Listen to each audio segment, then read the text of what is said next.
kan. Nah gini, batik itu ada tiga ya, ada tiga kategori. Satu batik tulis, yang kedua batik cap, yang ketiga batik printing. Nah,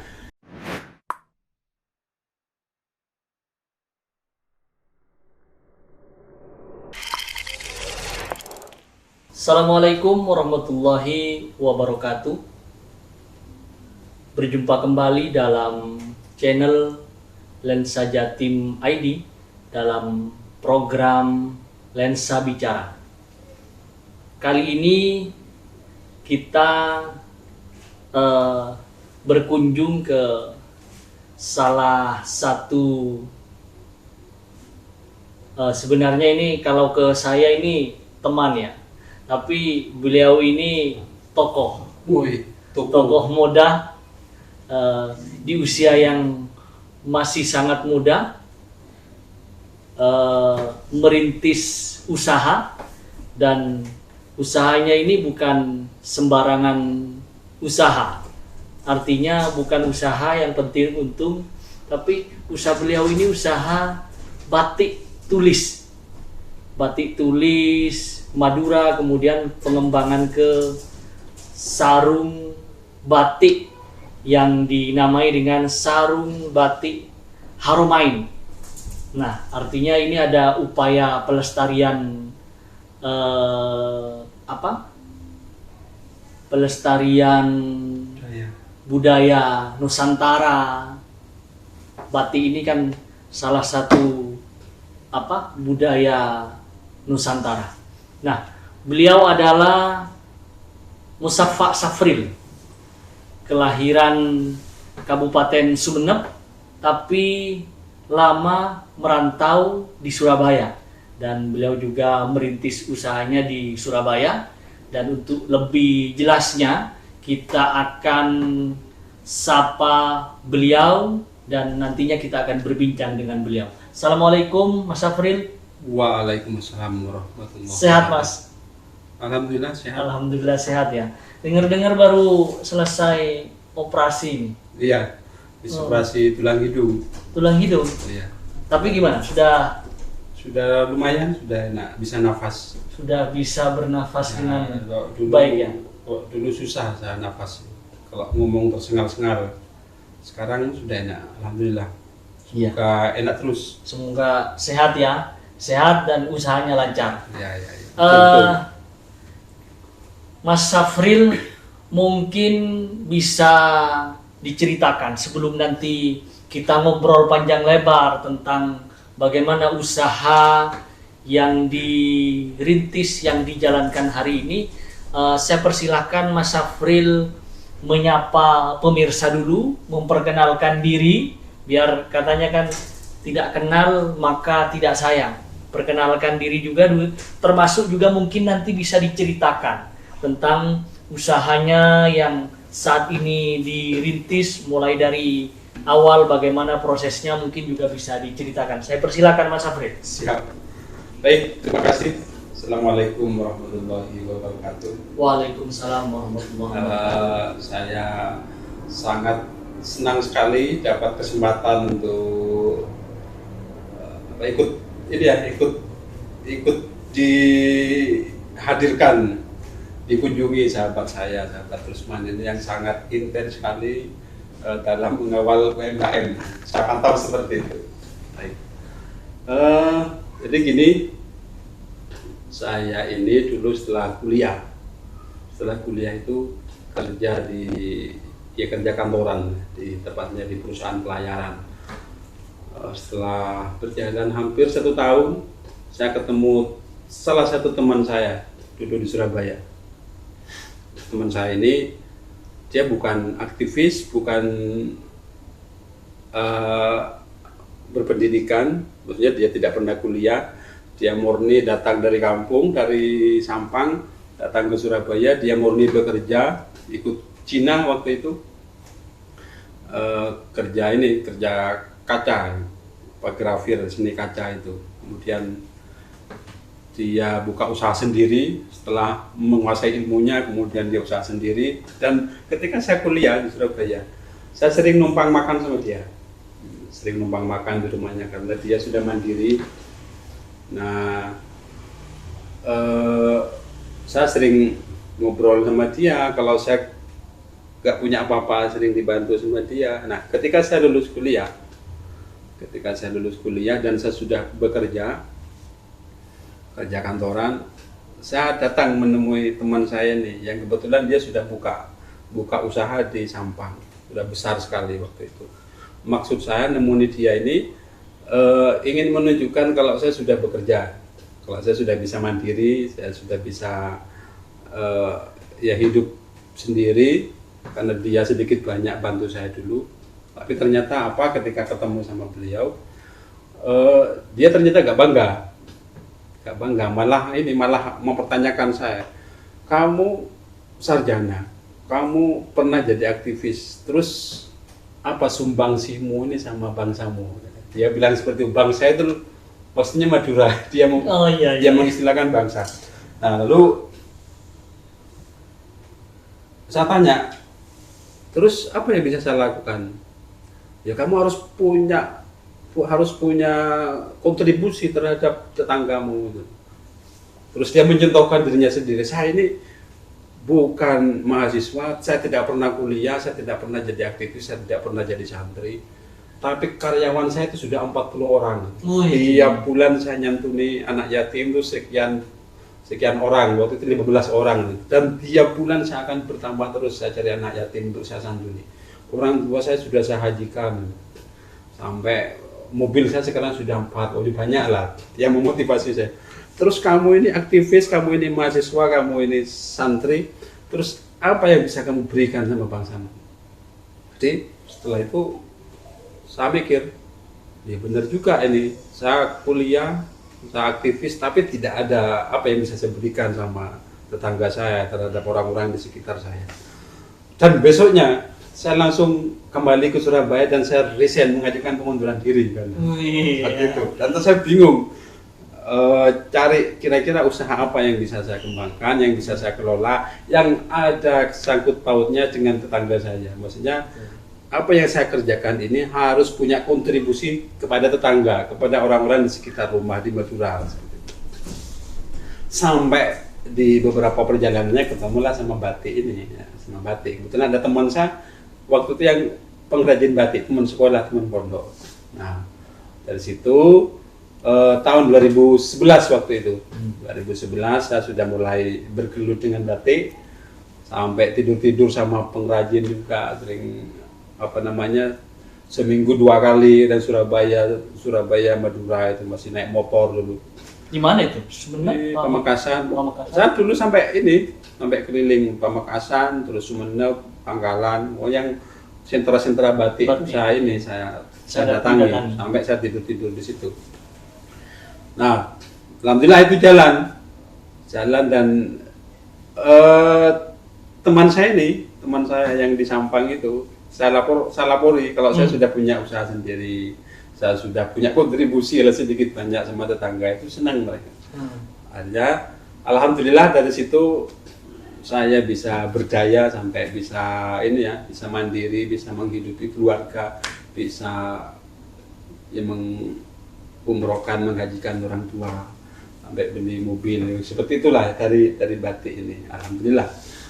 Tapi yang lebih penting dari situ, saya bisa memberikan sumbangsi bagi masyarakat pembatik di Madura. Jadi di Madura ini ada sentra batik yang masyarakatnya menggantungkan hidupnya dari batik. Artinya dapurnya ngebul atau tidak ngebul tergantung dari batik.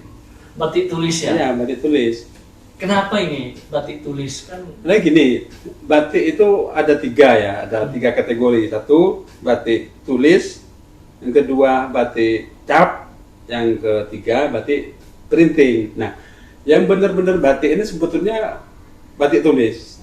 Ini batik tulis karena ditulis, terus ya ada keterlibatan tangan masyarakat, betul.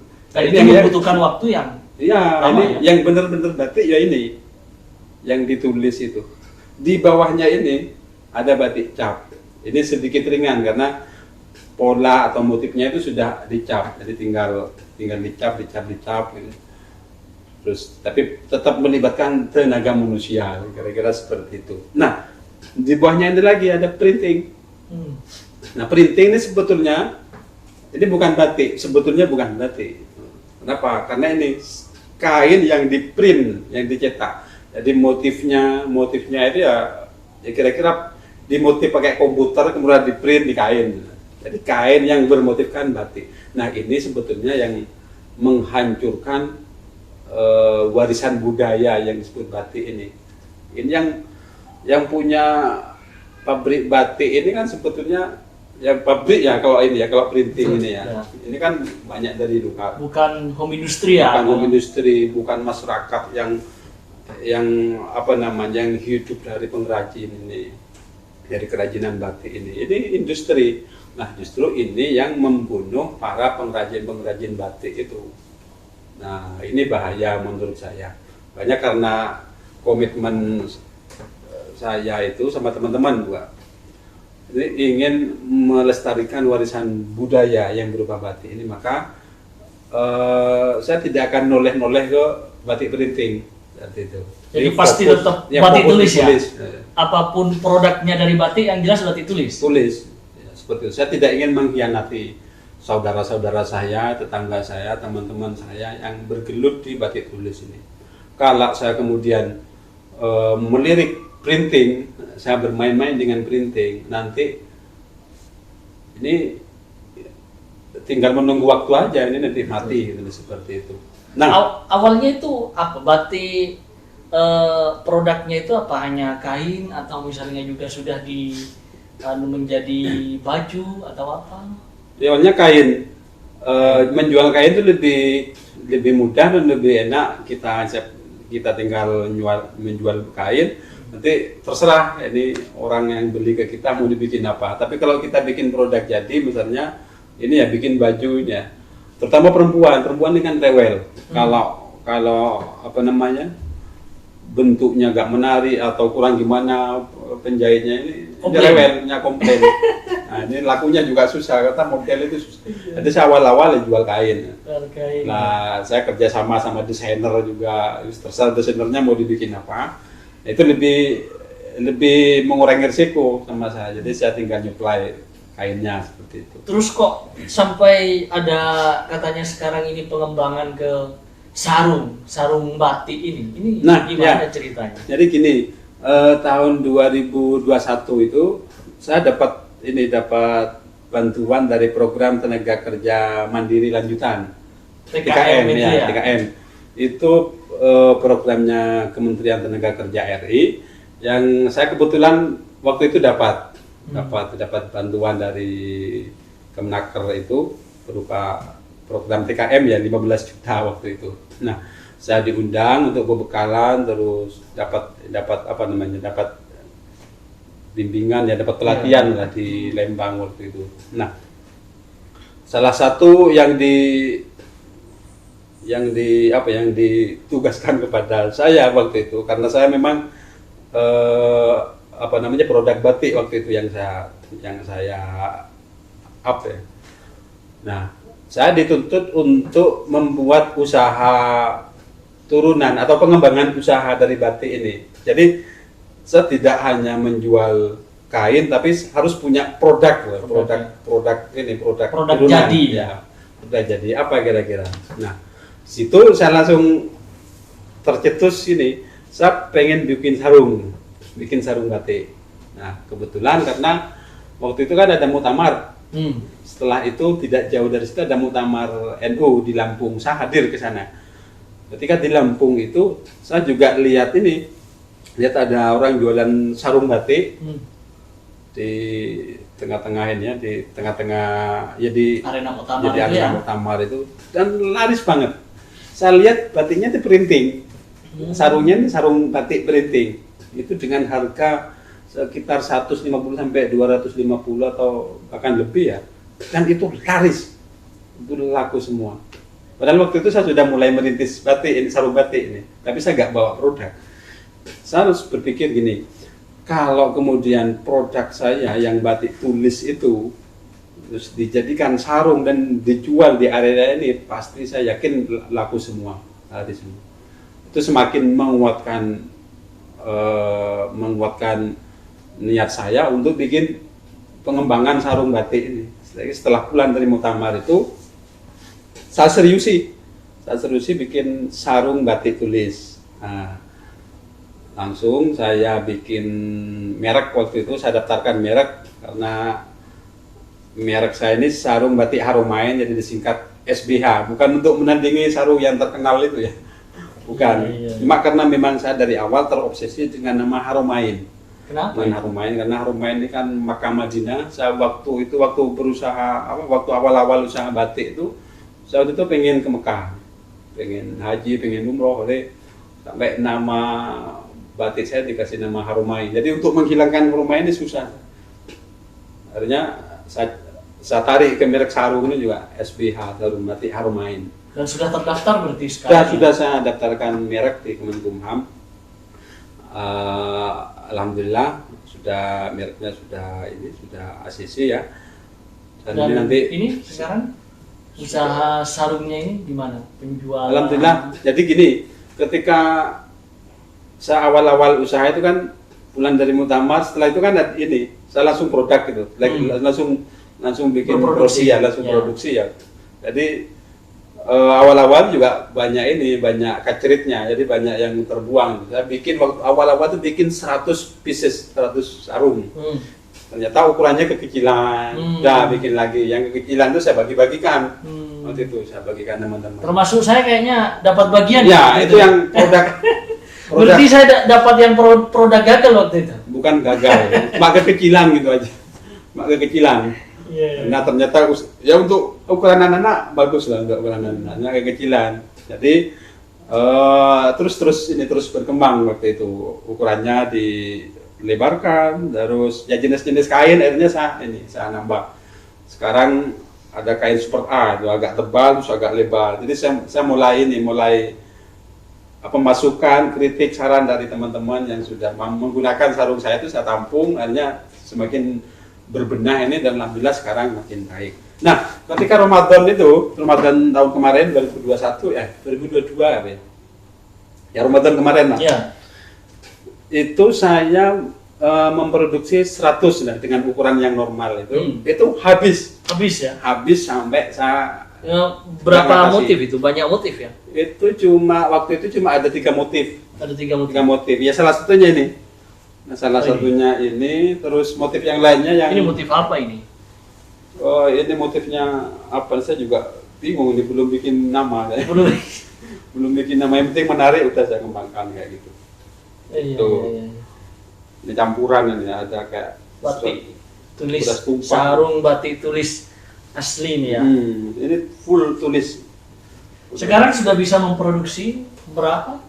Di dalam 1 bulan itu sekarang sekitar 100 pieces bisa lebih, bahkan lebih. Karena kan tergantung motif dan keruwetannya. Jadi semakin murah semakin cepat. Jadi, berapa lama ini rata-rata berproduksinya ini satu potong itu? Jadi nggak langsung satu per potong gitu. Oh iya.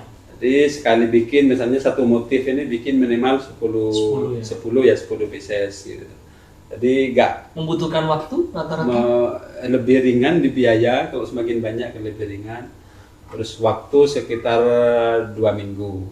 2 minggu ya, itu 2 minggu, di semua motif, apa motif? Per satu motif itu ya. Iya. Dan yang gampang-gampang itu juga 1 minggu. Motif yang tidak terlalu rumit. Ya sekitar 10 hari lah paling cepat. Kalau yang ini ya, yang agak murah ya. Kalau kayak gini ini agak lebih cepat ini. Ini saya jualnya kan untuk harga sekarang 250.000. Ini tulis sudah. Tapi karena motifnya juga lebih sederhana, warnanya juga nggak begitu aneh-aneh. Iya. Ini bisa 10 hari bisa ngejar kalau nggak ada hujan. Kalau nggak ada hujan, jadi diproduksinya di Madura ya? Di Madura, oleh pengrajin batik di Madura. Terus dijahit juga di Madura. Ini jahitnya juga manual yang masih kucul-kucul gitu. Ada berapa pengrajin yang digandeng? Kalau yang per motif itu ada 1, 2 yang sudah istilahnya saya bina ya. Yang saya bina itu Ada satu. Bukan dibinasakan ya? Bukan. 1, 2, 3, 1, 2, 3, 4, ada 4. 4 ya. Ada 4 pengrajin dan itu masing-masing ini melibatkan orang banyak. Jadi ini memang bisa bisa menciptakan lapangan kerja, Jadi banyak yang terlibat di sini, mulai dari yang menulis batik sampai nanti yang mewarnai kayak gitu, itu yang melorot, yang membersihkan lilin, terus nanti penjahit. Jadi penjahit saya beberapa kali juga uji coba penjahit itu. Jadi sampai sekarang alhamdulillah sudah rapi banget, Sudah cocok ini ya. sudah mantap lah walaupun manual.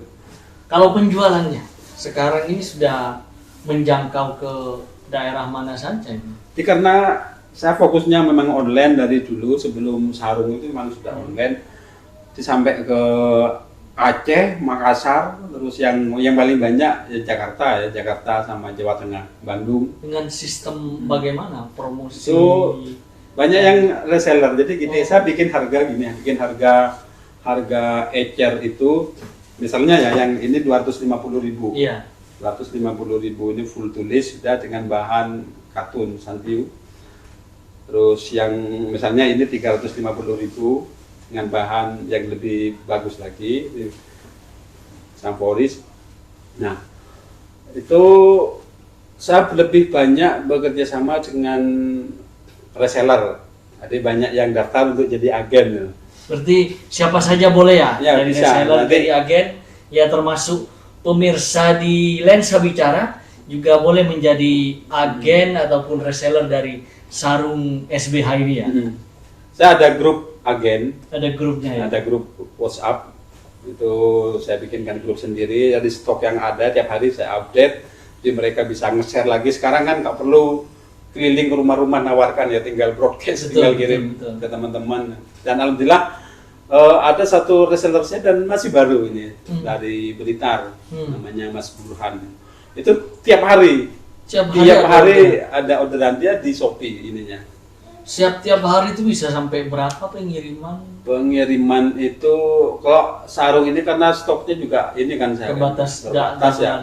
Karena ini kan istilahnya boomingnya baru ini khususnya untuk saya.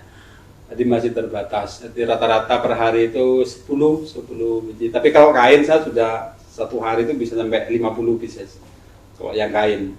Kalau yang sarung ini rata-rata 10. Ada yang order langsung itu 100 lembar. Kalau pas lebaran kemarin yang order sampai 100 sampai ke atas sih untuk bagi-bagi. Jadi untuk lebaran tahun depan saya sudah antisipasi ini. Mau berproduksi berapa ini? Sampai 1000? Pokoknya sekarang nggak ada henti-hentinya ini, yang pengrajin saya terus suruh produksi terus, laku tidak laku produksi. Tidak nambah pengrajin masih belum. Saya ini insya Allah terus nambah ini. Terus nambah karena motif itu kan kalau dipasrahkan sama satu orang itu juga gak ngatasi. Misalnya satu orang pegang 3 motif gitu ya. Itu kalau saya dipasrahkan sama 1-2 orang itu juga gak ngatasi. Saya tetap insya Allah nanti nambah terus kalau penjualan juga semakin meningkat. Tetapi quality control saya tetap jaga. Jadi teman-teman ini kita briefing, kita pantau betul terkait kualitas dari batikan itu. Siapa saja orang-orang ataupun toko kayak level nasional yang sudah memakai sarung SBH ini? Katanya kan sudah kemana-mana ini. Ya sekitar 3 minggu yang lalu saya diundang pameran sama Kementerian Tenaga Kerja ya di Pondok Pesantren Lirboyo ketika puncak hari santri itu. Oh iya. Alhamdulillah di situ laris banget. Saya tidak nyangka bahwa cuma bawa seadanya. Alhamdulillah laku sampai 50 lembar mungkin laku waktu itu. Termasuk Menteri Tenaga Kerja Bu Ida Fauziah waktu itu memborongnya. Wih, langsung diborong ya. Ya. Terus ada siapa lagi ya, Kepala Balai Tenaga Kerja, Kepala Balai Pak Iwan pakai. Terus ada Mbak Anggi ya, mantan ketua Fatayat itu. Nah, ketua Fatayat masih sekarang. Oh, sudah ganti. Mbak Anggi anggota DPR RI ya. Itu juga ambil beberapa. Alhamdulillah sejak pulang dari situ karena saya rajin foto-foto ya. Rajin foto-foto terus saya posting. Itu semakin banyak yang yang tertarik dan minta. Terus alhamdulillah dari semakin rajin foto-foto itu ternyata energinya menarik, lebih besar. Saya betul berterima kasih sekali sama teman-teman. Ada lagi ini Kusama Pasuruan, beliau ketua PCNU Pasuruan, dan ketua MDSRA Ansor Jawa Timur juga. Beliau pakai karena beliau alim, ganteng, itu ketika beliau yang pakai saya posting di Facebook itu langsung banyak yang pesen. Luar biasa. Padahal dia nggak niat beliau nggak niat iklan, cuma saya curi aja fotonya di Facebook. Luar biasa. Saya kasih merek saya karena memang baru saya yang beliau pakai. Alhamdulillah penjualan meningkat ya. Oke, ternyata ngobrolnya ini sangat luar biasa. Kita tidak terasa sudah hampir 30 menit ngobrol dengan Mas Safril ini terkait usahanya, terutama sarung batik Harumain yang beliau produksi dan sudah dijual kemana-mana, juga banyak pembelinya, juga sudah dari berbagai kalangan. Karena kita ini juga dibatasi waktu Mas Safril, sebenarnya saya inginnya sih berlama-lama karena ini masih banyak sebenarnya yang perlu diobrolin dan paling tidak bisa menginspirasi oleh semuanya, kita semua, terutama yang anak-anak muda, agar memiliki semangat yang luar biasa untuk menjalankan usaha. Ada ini ya, saya ini dulu sebelum diakhiri. Ada hal penting dari batik ini ya, bahwa yang pertama kita harus melestarikan warisan budaya, karena batik ini warisan budaya. Maka ayo kita komitmen untuk menggunakan sarung batik tulis. Ingat, sarung batik tulis. Nah, yang kedua, bahwa ada sekian banyak orang yang menggantungkan hidupnya dari batik. Dapurnya ngebul atau tidak, ini juga tergantung dari batik. Banyak ini, terutama di Madura. Maka kami merasa punya tanggung jawab untuk ikut membantu mereka agar dapurnya tetap bisa ngumpul, memberdayakan perekonomian mereka melalui batik ini. Jadi yang menggantungkan hidup dari batik ini begitu banyak, makanya saya berkomitmen untuk tetap mempertahankan batik tulis ini. Walaupun banyak yang menggoda saya untuk ayo coba bikin dari printing, itu lebih mudah, harganya juga lebih murah dan bisa lebih cepat kalau ada permintaan. Tapi saya tidak, saya akan menjalankan usaha ini dengan tetap mempertahankan batik tulis karena saya ingin memberdayakan para tetangga saya, para teman-teman saya, sahabat-sahabat saya yang bergelut di batik tulis. Dan komitmen kami adalah melestarikan warisan budaya Nusantara. Itu. Ya. Tidak apa-apa, sebagai closing statement mungkin Mas Safril juga termasuk mungkin ajakan kepada orang-orang lain ataupun siapa untuk ikut terlibat melestarikan batik sebagai kekayaan Nusantara ini mungkin. Yang lebih ini ya, yang lebih mudah melestarikan warisan budaya itu batik. Ayo kita gabung bersama di batik SPH. Tulis Harumain SPH. Ya, bersama-sama menjadi reseller ya, menjadi agen. Boleh. Jadi menarik. Nanti mungkin ada nomor kontak yang bisa disebutkan biar kalaupun ada pemirsa yang kebetulan melihat, mendengarkan juga punya keinginan untuk menjadi reseller, bisa di nomor kontak. Kita udah bikin box, ini dibantu teman saya juga, teman saya, sahabat saya yang kebetulan punya usaha ini bikin percetakan ya. Percetakan, dia bantu saya mendesainkan kotak ini, jadi sangat mewah sekali untuk buat oleh-oleh atau hadiah atau souvenir, juga menarik. sangat eksklusif tuh. Jadi nggak ngisi-ngisi buat Betul, bagi-bagi. Sangat ini menarik. Jadi di sini sudah ada kontak saya di 0878 633 44 698, atau nanti bisa lihat-lihat di Facebook saya itu Sarung Batik Harumain, atau di Instagram juga sama Sarung Batik Harumain, atau bisa lihat-lihat di situ. Jadi bisa kontak-kontak. Insya Allah saya sudah siapkan harga yang sangat menarik untuk agen ini.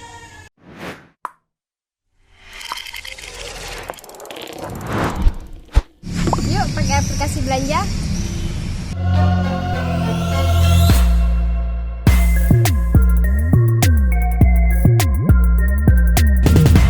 Belanja.com, semua ada, semua bisa.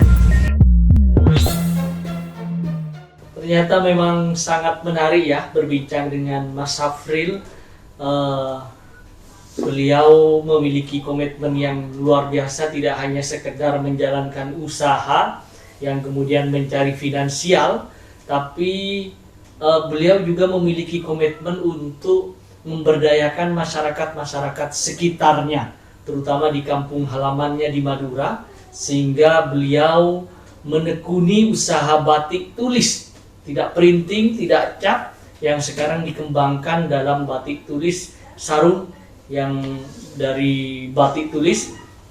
Dan mudah-mudahan perbincangan kita saat ini bisa bermanfaat untuk kita semua. Amin. Bisa menginspirasi kita semua untuk memiliki semangat merintis usaha, menjalankan usaha, dan tidak hanya sekedar itu, tapi juga usaha itu dalam rangka memberdayakan masyarakat-masyarakat di sekitar kita, apalagi dalam kondisi saat ini yang ekonomi masih belum benar-benar stabil, sehingga kepedulian dan semangat anak-anak muda seperti Mas Safril ini memang sangat dibutuhkan untuk kemudian terlibat secara langsung memberdayakan masyarakat sekitar.